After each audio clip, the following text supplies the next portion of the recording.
et je m'en vais dans AutoCAD. Donc, vous avez créé une mise en page pour faire votre plan de plafond réfléchi. Plusieurs m'ont posé la question cette semaine, est-ce que tous nos plans vont être à 3/8 de pouce égale un pied? Eh bien oui. Donc, le but de la procédure, c'était de voir comment on gère nos échelles, comment on ajuste nos éléments notatifs, et cetera. Mais oui, dans un jeu de plans, tous les plans de la série vont avoir la même échelle. Donc, je ne veux pas avoir, puis on ne veut pas ça. Les conventions graphiques sont faites telles que j'ai 10 pages dans mon jeu de plan. Si j'ai 10 plans à faire, tous les plans vont être à la même échelle. Donc, pour une même vue, il faut que l'échelle corresponde d'une page à l'autre. Donc, voilà. J'ai une Donc ça question par oui, contre. oui, vas-y. Est-ce que ça pourrait être un quart de pouce partout? Ça pourrait être un quart de pouce, mais le but de l'exercice ici C'est vraiment de la changer. C'est parce que ouais, dans mon plan de construction avec mes notes, et cetera, ça venait comme donc serré dans le fond ouais, d'agrandir ma fenêtre, là. je comprends. Donc l'idée là, c'est de je l'ai vu là, dans les autres groupes, là, plusieurs avaient, oui, grossi la fenêtre de présentation, mais pour s'apercevoir que leur cote n'était pas ajustée, donc ça prenait énormément de place. Donc assurez-vous, ici, là, dans ce jeu de plan-là, ils les ont pas mis, les cotes, mais normalement, nous, on avait mis des cotes générales alentour, donc on devrait les avoir. Euh, Assurez-vous que vos onglets de mise à l'échelle ici ne sont pas activés. La plupart, vous avez grossi votre échelle, mais vous n'avez pas changé les annotations. Donc, ce que ça fait, c'est que le texte est beaucoup trop gros pour cette échelle-là. Donc, pour vérifier si vous avez bien fait votre job, les 2 onglets ici devraient être éteints. S'il est allumé, puis vous, comme c'est le cas présentement, donc si je l'allume, vous voyez, il y a des éléments qui sont, qui s'éteignent en même temps. Ça veut dire que certains éléments qui n'ont pas été ajustés en termes d'échelle annotative. Donc, ça pourrait faire partie de ma démo, ça, si vous voulez bien. J'allume mon onglet ici, je vois qu'il y a des cotes qui ont réapparu. Ça veut dire qu'elles ne sont pas à l'échelle de ma fenêtre de présentation, soit 3/8 de pouce égale un pied. Donc, l'idée là-dedans, là, c'est de sélectionner, en étant à l'intérieur de notre fenêtre, on va sélectionner tout ce qui est à l'intérieur. Petit truc, avec les touches contrôle, si vous faites contrôle A, il sélectionne tout. OK? Donc, des fois, c'est plus rapide. On peut faire contrôle A si vous aimez les raccourcis clavier. On sélectionne tout. On sait que dans Annoter, on va avoir la zone échelle, puis on peut ajouter, supprimer des échelles, le cas échéant. Donc, je peux, ici, à l'aide de ce tableau-là, dire: «Ah, mon Dieu, il y a donc bien des échelles». Ben, c'est que l'étudiant ou l'étudiante a fait plusieurs tests d'échelle pour voir quel format était idéal pour mettre sur sa page, pour s'apercevoir qu'en cours de route, ben, elle l'a fait à un quart, elle l'a fait à 3,32, et cetera. Donc, ces échelles-là ne sont pas requises, donc je peux les supprimer tout simplement et conserver celles que je veux avoir. Donc une fois que ça c'est fait, je fais OK. Mes éléments vont être tout à l'échelle 3/8 de pouce égale un pied. OK? Donc de cette façon-là, ça règle le cas. Mes éléments sont tout à l'échelle 3/8 de pouce égale un pied. C'est à jour et là, je peux poursuivre ma séquence. Donc, prochaine étape, bon, vous avez fait des états de calque, évidemment, puis plusieurs m'ont posé la question aussi. Ça m'a permis d'ouvrir des parenthèses puis de voir jusqu'où on peut aller avec nos états de calque. On s'entend, là, dans les bureaux, là, on ne refait pas les états de calque à chaque fois qu'on ouvre un nouveau projet.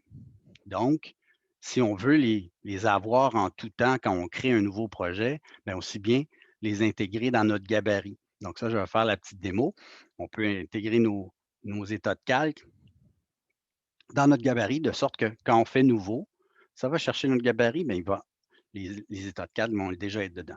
Si votre projet est déjà amorcé, ben, la seule façon de les intégrer, c'est de venir les importer. OK? Donc, manuellement, je viens les importer. Mais si on veut gagner du temps pour les prochains projets ou projets futurs, ben, c'est qu'on peut les mettre directement dans notre gabarit pour gagner du temps. OK? J'ai une question Oui, par rapport à ça. oui, vas-y. Si on les intègre dans le gabarit directement, puis que par la suite, on se rend compte, admettons qu'il faut faire des modifications dans nos états de calque, est-ce que ça fonctionne de la même manière, juste si on le modifie directement dedans, puis on le réexporte, c'est ça, ou Oui, réimporte? exactement. Tu, OK. tu te rends compte, puis c'est une très bonne remarque. Moi, quand je termine un projet, bien souvent, mes états de calque ont été faits en fonction de ce projet-là, puis je les ai vraiment fait un ajustement là, très pointu pour mes différents paginations. Donc, à la fin de mon projet, je les exporte. Je m'assure que tous mes états de calque qui sont dans ce dessin-là, c'est ma dernière version. Je les exporte dans mon disque dur. Je vais avoir la dernière version. Cette version-là, je l'intègre à mon gabarit, puis c'est parfait. Donc, c'est sûr qu'en cours de route, j'aime mieux avoir un état de calque qui est amorcé que de ne pas l'avoir du tout. Donc, par principe, ce que j'ai mentionné à tous les groupes, c'est qu'à partir de ce moment-ci, on en a des états de calque, on va même en faire un nouveau aujourd'hui pour le plan de plafond réfléchi, bien, on peut les intégrer dans notre gabarit. On s'aperçoit qu'on a des modifications à faire, pas de problème. À partir de n'importe quel dessin, je peux les modifier, les exporter dans mon disque dur. Puis si je sais que, par exemple, mon état de calque, besoin électrique, je l'ai vraiment modifié, puis je veux l'intégrer à mon gabarit, bien, je vais refaire la procédure. Je vais réouvrir mon gabarit, puis je vais la réintégrer dedans sans problème. OK? Donc, évidemment, si je fais une modification, bien, je veux l'avoir. Je fais ma coordination, hein, je vais m'assurer que tous mes états de calque, soit dans mon disque dur ou dans mon gabarit, vont être à jour aussi. OK? Donc, je vous montre la procédure pour le mettre dans votre gabarit. Vous le savez, quand vous faites nouveau, ça va chercher votre gabarit, hiver 2018, etc. Vous avez vos mises en page, vous avez vos calques, mais malheureusement, mes états de calque ne sont pas là. OK? Donc, ce que je veux faire, je vais fermer le dessin 1. Au lieu de créer un nouveau dessin à partir de mon gabarit, je vais aller ouvrir le gabarit. Donc, je fais l'option ouvrir. Par défaut, AutoCAD va me dire, ben, je vais ouvrir un dessin. C'est sa première étape. Puis c'est la même chose si il y en a plusieurs qui me disaient, hey, je vais chercher à importer mes états de calque. Je suis dans le bon répertoire, mais je ne les vois pas. Ben, habituez-vous, quand vous faites ouvrir ou importer, de regarder le type de fichier que vous téléchargez ou que vous ouvrez. Là, présentement, il ouvre un DWG. Il me montre dans ce répertoire-là qu'il y a des DWG, donc des dessins. Si vous êtes en train d'importer un état de calque, bien, vous allez dans le fichier, vous allez insérer le fichier LAS pour état de calque. Là, présentement, il ne me donne pas cette option-là. Pourquoi? Parce que je suis dans la section ouvrir un document. Puis un état de calque, ce n'est pas un dessin ni un gabarit. Donc, c'est pour ça que je n'y ai pas accès. Mais cet onglet-là, type de fichier, est effectif dans toutes les phases de manipulation de fichiers d'AutoCAD. Donc, quand je fais ouvrir, quand je fais importer, je vais toujours avoir cette section-là. Assurez-vous de choisir le bon type de fichier et vous allez avoir la liste sous les yeux. OK? Donc, dans ce cas-ci, moi, je vais ouvrir un gabarit ou DWT. Qu'est-ce qu'il fait AutoCAD? Il dit, ben, moi, j'ai un répertoire qui s'appelle Template. C'est là que tous les gabarits qui viennent avec le logiciel sont déposés. Moi, le mien, je l'ai déposé dans mon répertoire pour y avoir accès rapidement. Donc, je vais retourner dans mon lecteur C. Je m'étais fait un répertoire gabarit. Puis mon gabarit, il est là. Donc, si je fais ouvrir, là, je suis dans mon gabarit automatiquement. La preuve, c'est écrit, design intérieur, gabarit, DWT.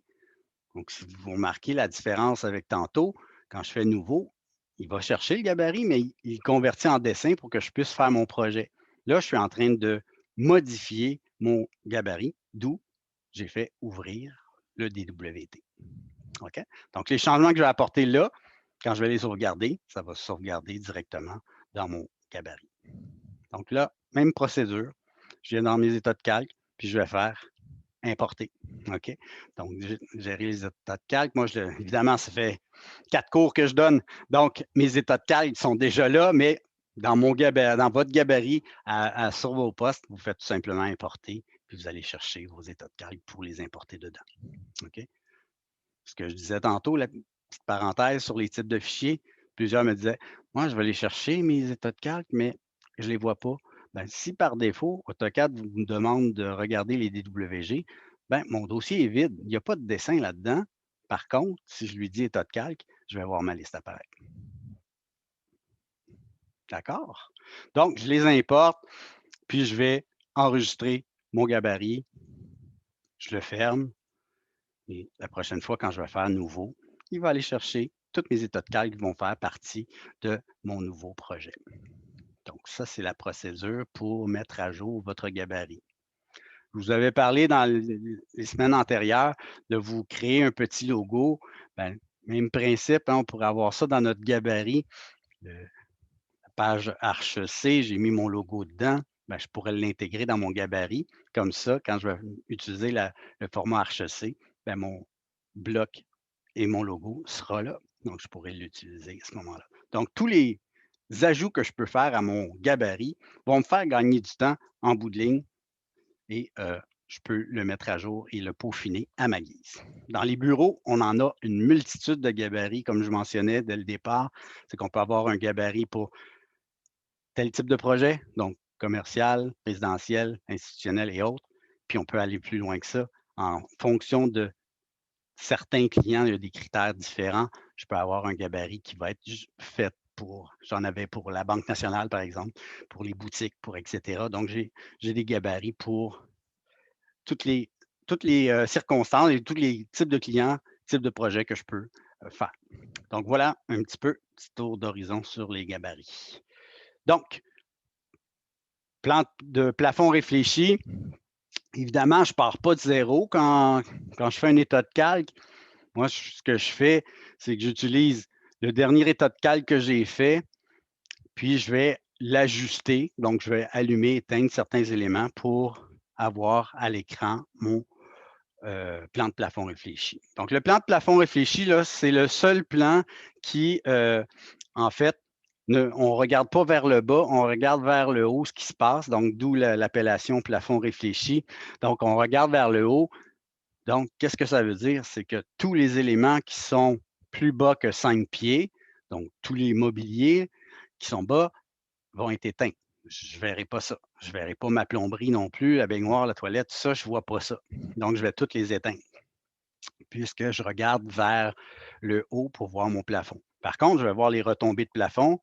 Je vais voir, évidemment, toutes les ouvertures dans mes murs qui vont jusqu'au plafond. Si mes portes arrêtent à 6 pieds 8, ce qui est le cas pour la majorité de nos portes, à moins qu'on ait des portes jusqu'au plafond, les portes ne seront pas affichées. Par contre, on va voir ce que ça va résulter. Il faudra que je dessine des petites lignes pour fermer mes ouvertures, puisque là, il n'y aura plus de porte dans nos trucs, puis ça va laisser un espace vide. Donc, on va voir, dessiner ces éléments-là. Donc, comme je disais, je rentre dans ma fenêtre, j'ai copié évidemment ma mise en page, j'ai une fenêtre de présentation qui est là. Ben, je vais activer mon dernier état de calque. Donc là, présentement, c'est tous les calques qui sont activés. Je vais activer, par exemple, besoin électrique. Voilà. Donc, je rentre dans ma fenêtre, je vois que je vais verrouiller, oui, c'est fait. Je peux éteindre ça. Donc, je vais enlever le petit mot exemple. Et là, on voit notre plan de besoin électrique. Hein. On a nos numéros de pièces, nom de pièces. Les portes sont là. Les prises électriques sont là. Les cotes aussi. Donc, rapidement, je tente même de dire, ben OK, ces éléments-là sur mon plan de plafond réfléchi, évidemment, je ne veux pas les voir. Donc, je peux utiliser mon petit onglet ici pour geler directement dans ma fenêtre, dire OK, les cotes de besoin électrique, je ne les veux pas. Les symboles électriques, je ne les veux pas. J'ai dit que les portes non plus. Donc, je peux les éteindre. Le mobilier fixe, s'il est plus bas que 5 pieds, je l'éteins. La plomberie, je l'éteins. Mes appareils de chauffage, les annotations de mon appareil de chauffage. Donc, il ne nous reste plus grand-chose finalement. OK? Donc, j'ai des portes existantes aussi. Donc, je vais les éteindre aussi. Donc,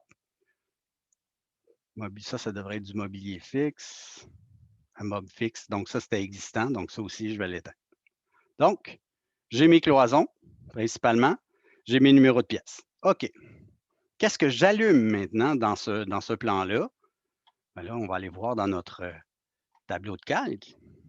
Donc, évidemment, en démolition, c'est sûr que c'est tout éteint. Donc, normalement, ça devrait déjà tout être éteint dans mon état de calque. C'est peut-être une petite erreur, une petite omission de l'étudiant.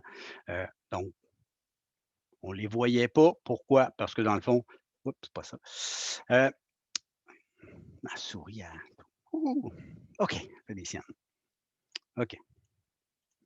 Je reviens à ma section. Donc, les superficies, je ne veux pas les voir. Ça, ça tombe sous le sens.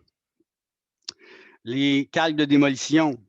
Donc, ça se peut qu'il y ait des calques qu'on n'ait pas utilisés, mais je vais les éteindre quand même. Donc, normalement, si vous avez suivi la capture d'écran que j'avais fait pour le plan de besoin électrique, c'était déjà tout masqué, là, donc faites-vous-en pas. Moi, je fais juste corriger le tir pour que ça corresponde avec la capture d'écran que vous avez déjà fait pour votre plan de besoin électrique. OK, je descends.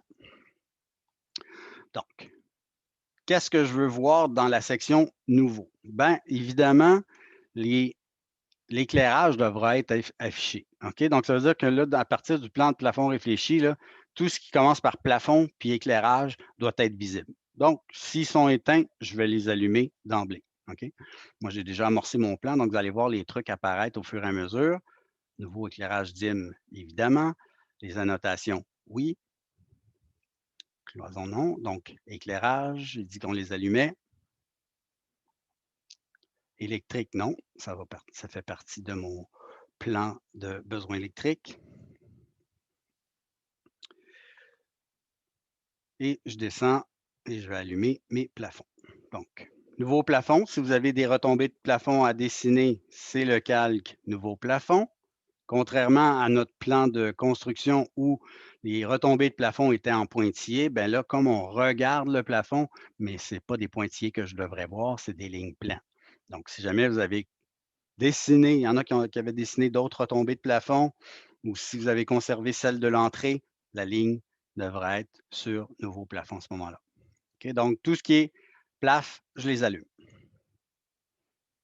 Mécanique, treillis. Donc, mécanique, treillis, ça, c'est pour du commercial. Donc, si vous avez des plafonds sur l'acoustique, puis si vous avez de la mécanique au plafond, on va les allumer. OK.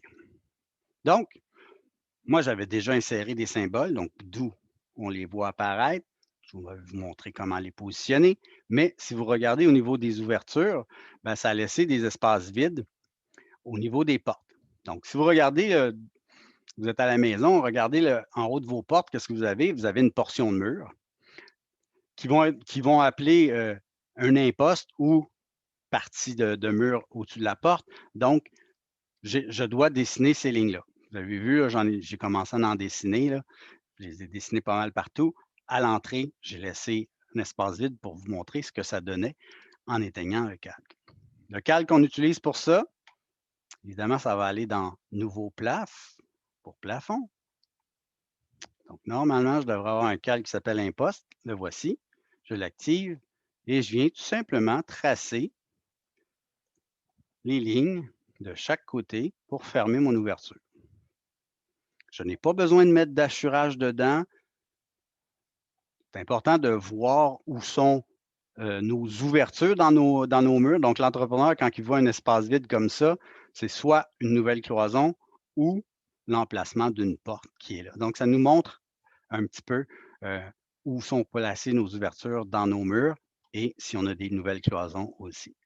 Bien important de faire la distinction des nouvelles cloisons versus existants à partir de construction, aménagement, besoins électriques, plafond réfléchi. L'entrepreneur doit savoir quelles sont les nouvelles cloisons. Donc, c'est les espaces qui sont vides. Ben, ça lui indique l'emplacement où il va avoir le plus de facilité à passer son filage électrique. On s'entend? S'il y a des cloisons existantes, ben, ça aussi, il peut arriver à positionner son filage électrique. Tantôt, on a parlé qu'on pouvait faire un soufflage, là, ce qui est beaucoup plus facile pour l'entrepreneur. Mais imaginez un mur qui est existant, qui est fermé en gyps.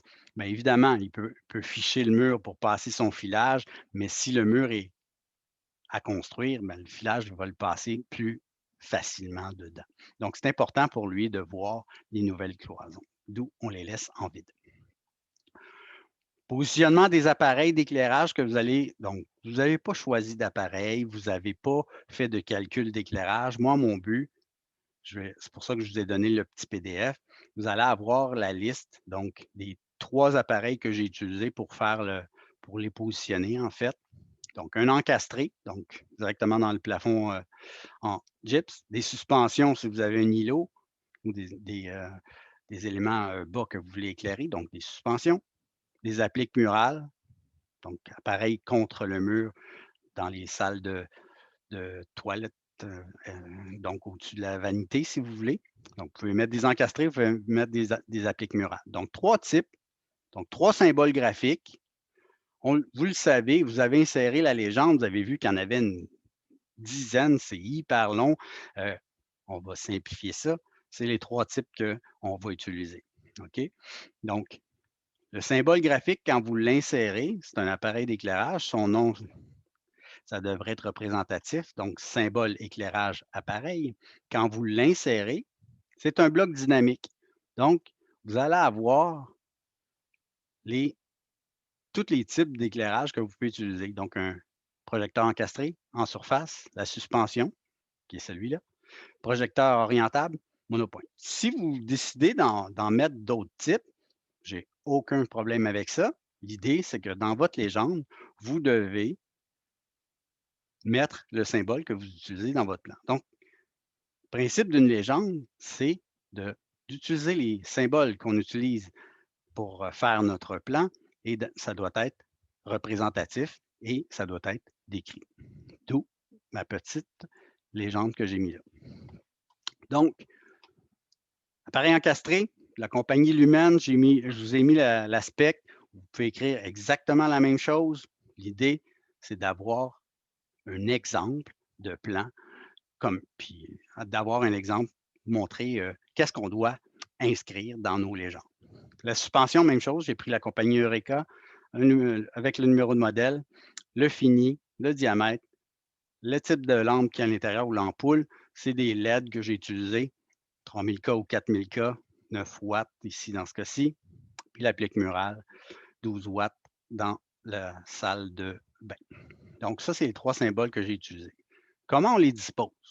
Bon, évidemment, dans toutes les pièces, je dois avoir à tout le moins un appareil d'éclairage. On s'entend, que ce soit un encastré, que ce soit une applique murale, que ce soit un, une suspension, ça me prend au minimum un appareil. Donc, dans toutes les pièces, dans tous les rangements, là, ici, ils ont oublié d'en mettre un, on aurait un appareil, je vais rentrer dans mon mode objet, j'aurais à tout le moins un appareil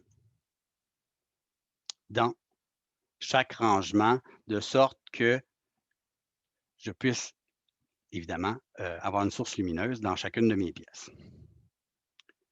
Je vais commencer par l'entrée. J'ai mis un appareil qui était centré dans mon espace, dans mon entrée. C'est un encastré. Si vous regardez la façon que j'ai positionné ou coté, bien, on doit donner les dimensions en Y et en X pour chaque appareil qu'on vient positionner. OK? L'entrepreneur, là, il doit savoir, si je mets juste une cote, malheureusement, il va savoir comment le positionner latéralement, mais il pourrait le positionner à n'importe quelle distance dans l'autre sens. Donc, un appareil ou une série d'appareils qui sont tout alignés doivent être localisés verticalement et horizontalement. Même principe que pour un évier de cuisine ou un drain, on cote en X, en Y pour positionner son emplacement. OK? À partir d'un mur latéral, qu'il soit existant ou nouveau, ça n'a aucune incidence puisqu'à cette étape-là, les murs sont tracés, sont là, on peut s'en servir comme référence. On ne cote pas au centre, on cote à la face. Pourquoi? Parce que le gyps, à cette étape-là, le gyps est là, il vient percer le plafond de gyps, il vient placer son encastré automatiquement. Évidemment, avant de fermer les plafonds, l'entrepreneur va avoir passé tout son filage, puis il reste à venir percer les trous pour insérer les appareils d'éclairage ou les boîtes électriques. Donc, ça, c'est la façon de venir coter la chose. Je vous laisse libre cours. Vous avez un corridor. Vous pouvez décider de faire une série d'éclairages à l'intérieur. Vous pouvez les positionner comme vous voulez. L'important, c'est de venir les localiser, de venir donner les distances. Donc, évidemment, si j'ai du texte qui est là, comme là, je vois que ma bulle de pièce ici nuit à la bonne lecture de mes codes, ben, je vais venir tout simplement le déplacer. Il y en a plusieurs qui m'ont dit: «Ouais, mais là, ici, ils en ont mis 2.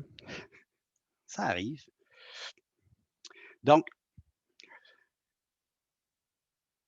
si vous vous posez la question: «Ouais, mais là, moi, en bout de ligne, là, si je déplace ma bulle de ça se peut qu'elle se déplace dans mes autres plans». Effectivement, je peux en tout temps aller dans mon mode objet, puis localiser mes, mes contraintes pour positionner mes bulles de pièces en tout temps. Donc, je peux voir là, quand tous mes calques sont là, je peux venir le positionner pour que ça nuise le moins possible à la lecture de mes plans. Donc, ces bulles-là, là, quand j'ai fini ma série de plans, je fais une dernière relecture, puis je viens voir, effectivement, donc ça c'est pas à la bonne place, ben, je vais pouvoir le déplacer en tout temps. Là, je sais pas ce qui arrive avec ces blocs, là, mais je pense qu'elle a dédoublé la chose, là. Mais bon, c'est juste un exemple, c'est pas grave, mais on s'entend que je viendrai déplacer la chose et m'assurer qu'il y en a juste une série à la toute fin. OK? Donc, 2 fois salon, 2 fois, et cetera. Bon, j'ai positionné certains appareils. Ça ne sera pas là. D'accord? Donc, ce qu'il faut, faire quand on vient positionner nos appareils, évidemment, j'essaie de les centrer le plus possible. Quand j'ai un corridor, ben, je vais diviser mon espace en 2, puis je vais me faire une belle ligne, puis je vais placer mes appareils dessus. Ça, c'est première chose. Deuxième chose, quand je viens les positionner, bon, évidemment, je peux les positionner à des distances fixes, essayer d'avoir des chiffres au pouce près. On ne va pas mettre de fraction là, pour positionner un appareil d'éclairage. C'est un petit peu trop précis pour rien. Donc, on arrondit, on tasse notre petit appareil pour être au pouce près. Donc, dans ce cas-ci, qu'est-ce qui me manquerait comme code? Ben, c'est la distance verticale pour positionner mes appareils, en fait, puisqu'ils sont tous alignés les uns sur les autres. Ben, je pourrais très bien me faire une belle ligne de cote verticale ici, et dire, tiens, toute cette série-là est à 2 pieds 9. Je n'ai pas besoin de les coter toutes, à moins qu'il y ait des distances différentes, mais là, on s'entend, ils sont tous alignés les uns sur les autres. Donc, je viens les coter de cette façon-là.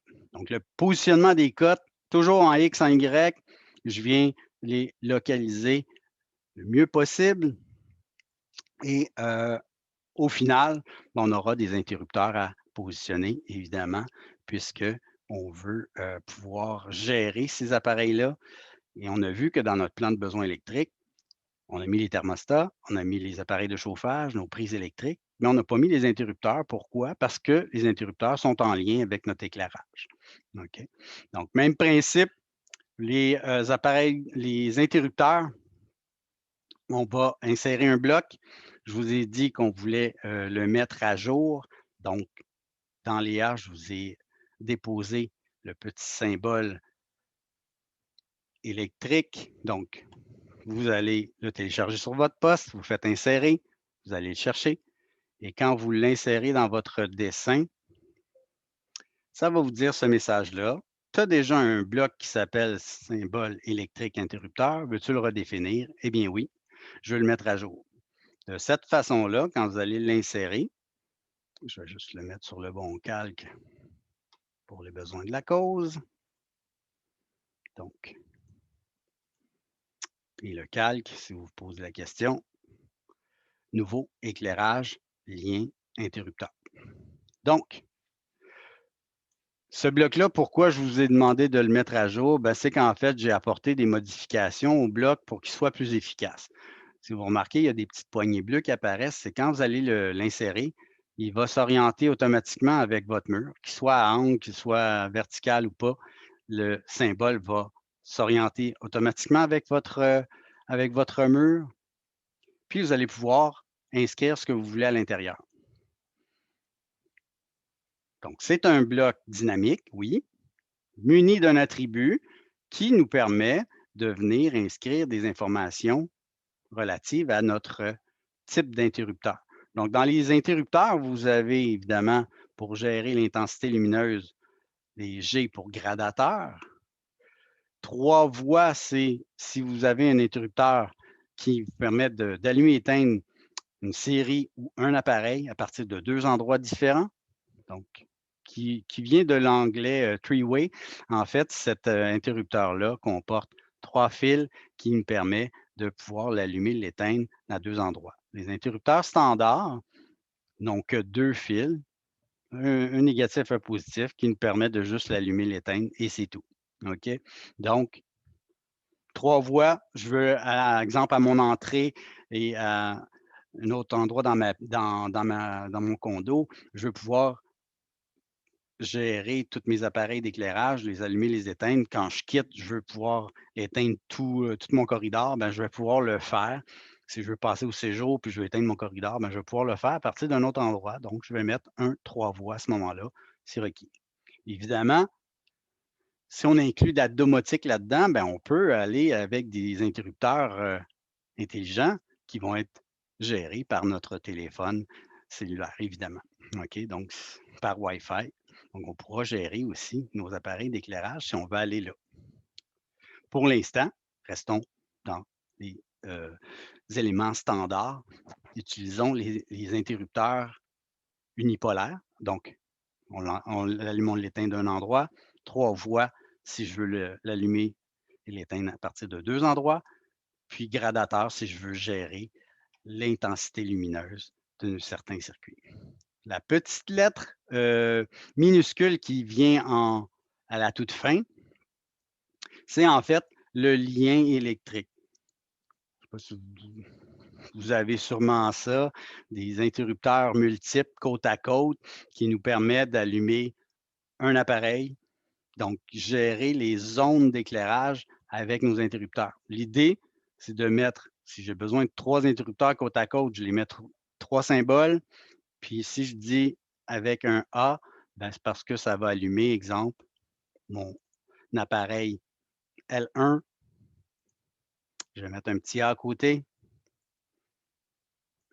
Donc, si j'ai plusieurs circuits A, B, C, puis je peux de cette façon-là dire, OK, mon premier interrupteur, il va gérer cette zone-là. Je veux faire une deuxième zone, puis je veux mettre, par exemple, un gradateur sur lui. Je vais mettre une petite lettre B pour celui-là. Puis à côté de mon gradateur, je vais mettre un petit B. Donc, de cette façon-là, lui, il va allumer cet appareil-là. Et je m'assure que mes cotes ne chevauchent pas mon texte. Donc, je peux, en tout temps, faire des circuits, juste en ajoutant une petite lettre à côté de mon appareil. Ça va me permettre de mentionner quel interrupteur gère quelle zone d'éclairage. J'ai fait un exemple dans la salle de bain, même principe. Donc, dans la salle de bain, je vais avoir, par exemple, je vais tasser ça un petit peu, donc toujours éviter les conflits de texte, donc les superpositions.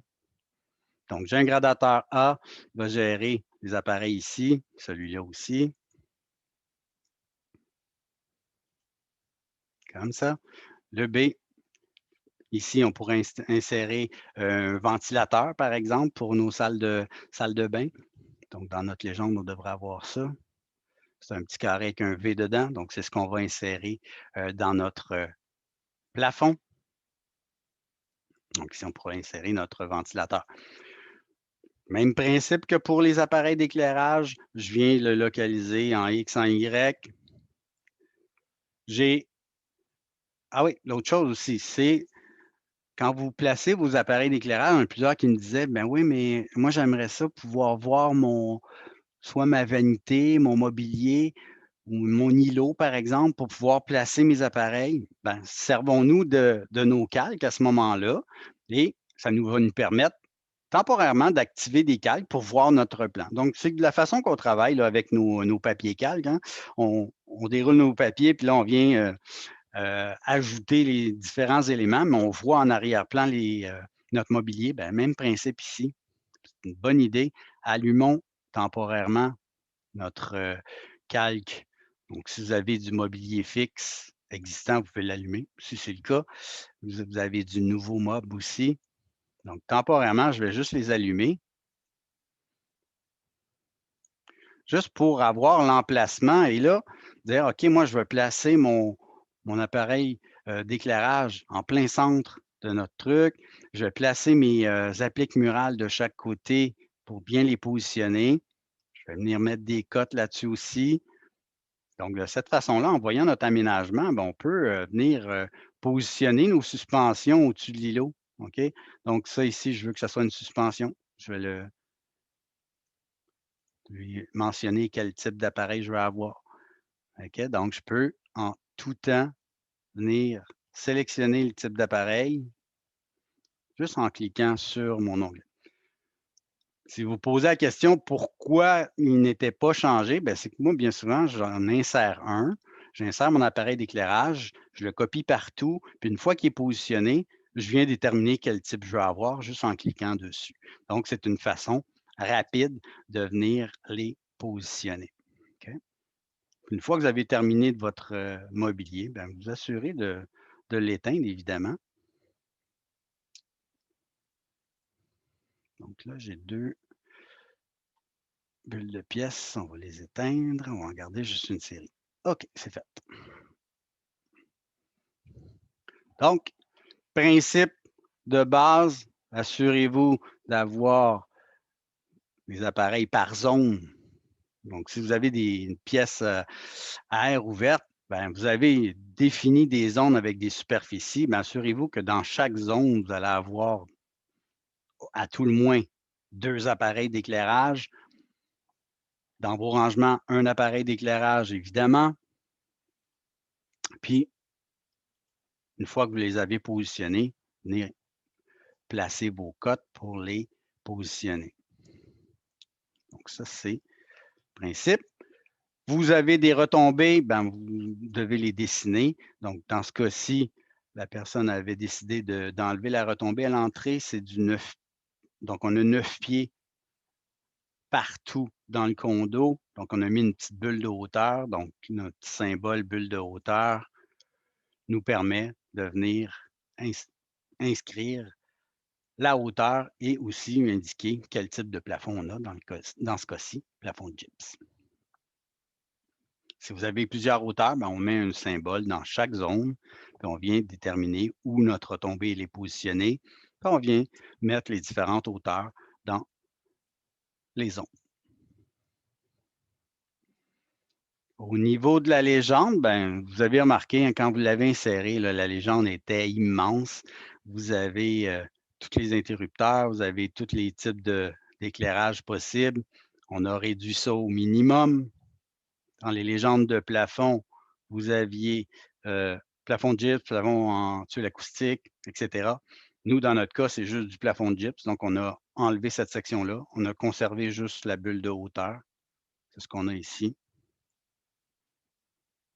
Donc, les types de détecteurs de fumée, j'ai mis des détecteurs de fumée à l'entrée et devant les différentes pièces où les gens dorment. Donc, les chambres, l'idée là-dedans, c'est pour la sécurité des gens, avoir un détecteur de fumée au niveau de ces pièces-là pour les localiser, pour les entendre, et les ventilateurs dans la salle de toilette. Légende, ça, c'est plus pour le commercial. Donc, cette zone-là, on le met au complet, on n'en a pas de besoin. Note générale, ben, les notes générales, comme sur tous vos plans, je vous demande de faire une première lecture, voir s'il y a des trucs qui ne concernent pas votre projet, vous les enlevez. Si vous avez un questionnement, vous dites: «Ah ça, faut que je le laisse». Moi, je vous demande de faire une première lecture, puis on peut revenir en début de cours prochain pour vous dire: «Bon, vous avez des questions là-dessus? On va y répondre». Vous avez inséré la légende pour la plupart. C'était un bloc, je vous avais dit de le décomposer, évidemment. Vous enlevez les sections que vous n'avez pas de besoin, par exemple. OK?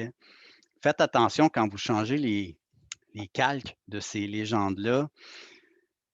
Parfois, vous avez des symboles, puis il y a déjà des couleurs dedans. Dans le cas du plafond réfléchi, ça nous pose moins de problème, mais quand vous faites les légendes de plan de construction, plan de démolition, et cetera, il y a des couleurs il y a des calques pour les cloisons à démolir, et cetera. Ça, il ne faut vraiment pas les changer de calque. Donc, moi, j'ai tendance à vous dire, quand vous changez, vous allez décomposer le bloc, sélectionnez que le texte. Donc, c'est le texte que je veux changer, puis le mettre sur le calque présentation texte. Tout le reste devrait rester avec le calque du symbole approprié. OK, donc présentation texte, tout mon texte est devenu en jaune, c'est parfait. Mais mes symboles, si besoin est, ils ont conservé leur propriété, leur couleur. OK, donc dans certains plans, c'est très, très important. Ici, on s'entend, ça nous touche un petit peu moins. Je vais enlever ces sections-là.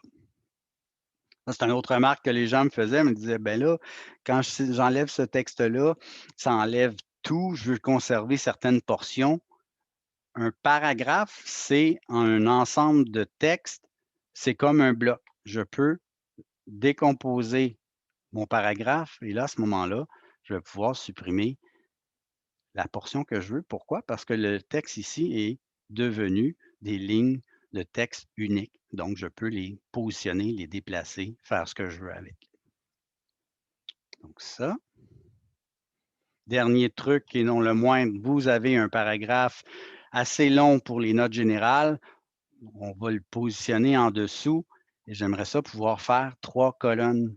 Donc, quand je prends mon texte ici, c'est un paragraphe. Donc, si j'essaie de l'étirer, ça va me faire des grandes lignes de texte et c'est pas tout à fait ça que je veux.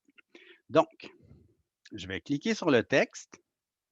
Ça va ouvrir la boîte du paragraphe, évidemment, puis ça va me donner ses composants.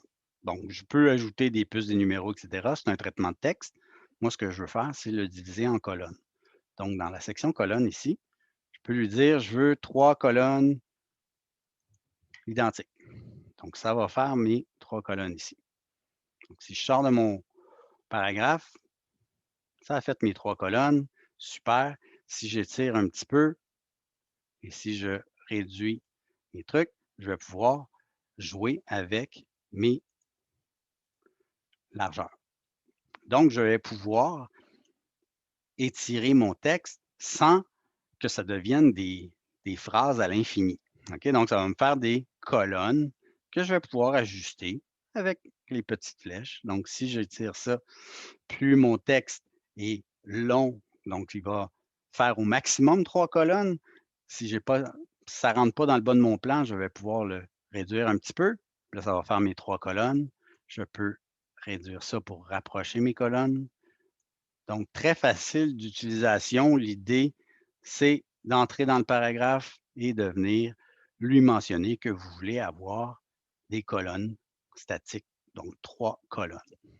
Et vous allez pouvoir faire entrer votre texte dans le bas de votre cartouche. Questions, insultes ou autres?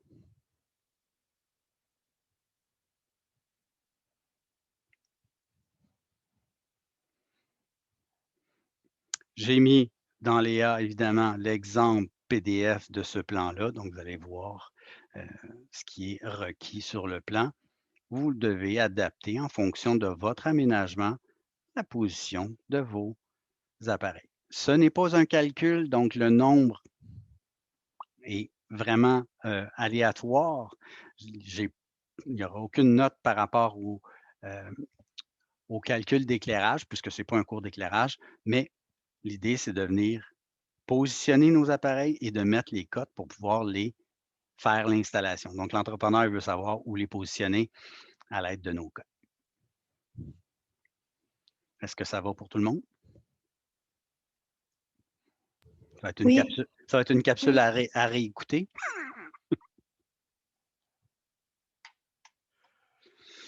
Est-ce que vous avez des commentaires, des questions? Moi, j'ai une question, mais ce serait plus à titre personnel parce que c'est dans mon plan Parfait. spécifiquement. Donc, je vais arrêter la séance Zoom. Je vais extraire la vidéo comme je fais à l'habitude, puis vous allez pouvoir vous reconnecter par la suite. Je vais répondre aux questions. Donc, profitez du temps qui est alloué pour ça. Donc, juste après, je vais repartir la séance Zoom, puis on va pouvoir soit les faire en privé ou en grand groupe. Ça va me faire plaisir. Est-ce que ça va pour tout le monde? Oui, moi j'aurais juste une petite question. Oui, Dans le fond, j'ai vas-y. un problème avec ma connexion. Fait que c'est juste pour savoir si c'est possible de continuer à travailler sur AutoCAD, mais de ne pas être sur Zoom puisque ça ralentit mon ordinateur. Absolument. Puis tu peux te reconnecter au besoin. Si tu as des questions, ben, tu fais juste te reconnecter, puis on va se parler. J'ai aucun problème là. Moi, l'important, c'est que tu puisses travailler de façon efficace. Donc, si Zoom te ralentit, aucun problème, tu peux travailler de ton côté. Mais je suis là en arrière-plan. Si jamais il y a quoi que ce soit, tu peux te reconnecter. Parfait, merci beaucoup. Parfait. Donc, à tantôt.